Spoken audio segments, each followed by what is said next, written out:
బాబా మనకి ఆజ్ఞ ఇవ్వనిదే మనము షిరిడి వెళ్ళలేం.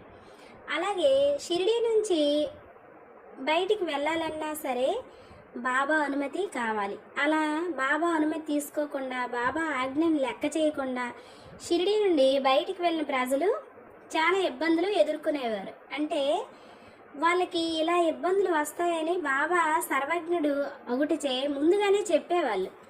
అయినా వినకుండా వెళ్తే ఇబ్బందులు ఎదుర్కొనేవారు.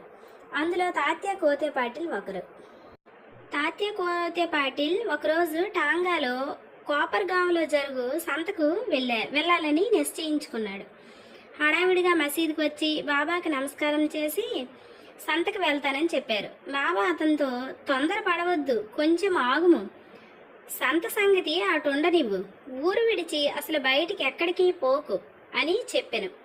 అయినా సరే వినకుండా